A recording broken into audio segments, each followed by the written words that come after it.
Is it World War III yet? First up, we have to talk about Russia and NATO. And yes, I've already hit on this subject before, but it bears repeating that the drone strike in Romania was an accident, as there have been multiple drone strikes from Russia in that area. And this is the first one that has actually gone in and struck some territory in Romania, which is right near their border. Before that, as NATO does track every little bit of drone data, there have been approximately 47 drone pieces that have fallen into Romanian territory.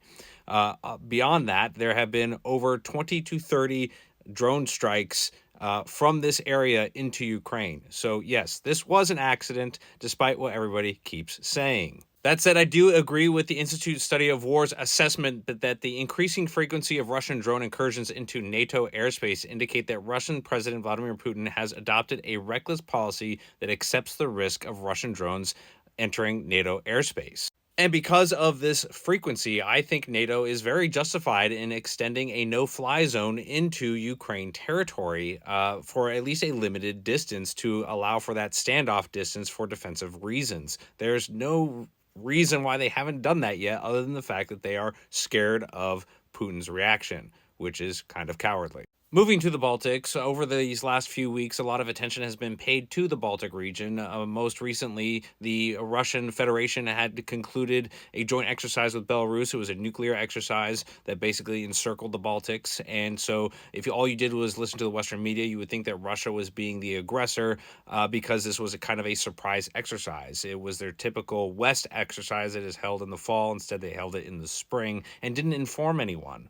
Now, the reason why you would think that this was aggressive is because that's all the Western media is telling you. They are leaving out the fact that NATO just got done conducting two large-scale exercises in the Baltics, and they are conducting a third one right now as I am making this. And here's a news article talking about that very exercise that is currently ongoing. NATO launches massive military drills near Russian border amid drone escalation, referring to the drone incursion into Romania. So ask yourself, who is being the aggressor here? Is it NATO with 3 exercises or Russia with their 1? Are you waiting it because NATO does joint exercises at a maritime and ground force and joint level, all conventional, and Russia uses nuclear capabilities which are more ominous and threatening? You tell me which one is being the aggressor. Also, a part of the new German-Netherlands-led core, there will be approximately 50,000 troops to rapidly deploy to Latvia and Estonia against Russia. And this is a part of a long-held planned move to reinforce Europe's eastern flank as U.S. starts to conduct a drawdown plans for U.S. troops to support NATO, cutting roughly 1/3 to 1/2 of total troop support. That includes everything: aircraft, equipment, weapons, troops, over the next coming years. Quoting from the Stars and Stripes, these changes represent an opportunity for allies to demonstrate that they have heard President Trump's call for them to stand up and take primary responsibility for Europe's conventional defense, a Pentagon spokesman, Sean Parnell, said in this statement. And NATO Secretary General was quoted as saying that this was to be expected because this was all part of the plan to burden share and to allow these countries to actually stand up, grow up, and defend themselves uniformly in a defensive posture against a Russian aggressor.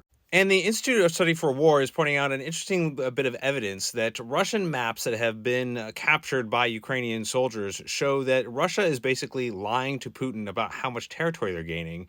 And I wonder if this is a new psyop to where they can kind of say, hey, look, we're winning, and then maybe convince him that they've won enough to where he then gives up. I don't know. I'm just spitballing here. It'd be nice, though, right?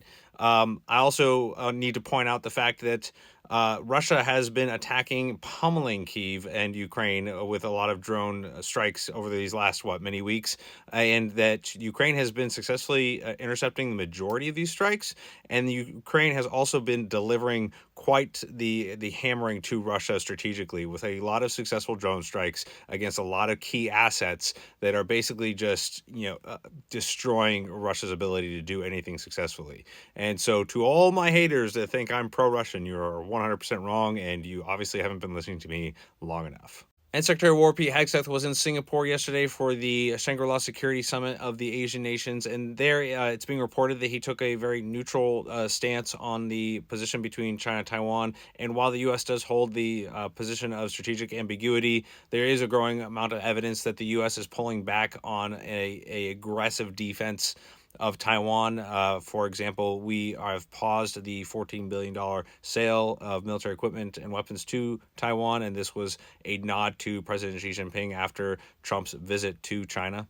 And while Five Eyes partners are sending their ships through the strait to conduct freedom of navigation exercises, the U.S. has pulled back in conducting the very same thing. And people are then wondering, is the U.S. going to be there to defend Taiwan? That is a growing question, but I believe that this is temporary and that this is strategic in trying to build bridges with China, as we are the two most powerful economies and nations on the planet.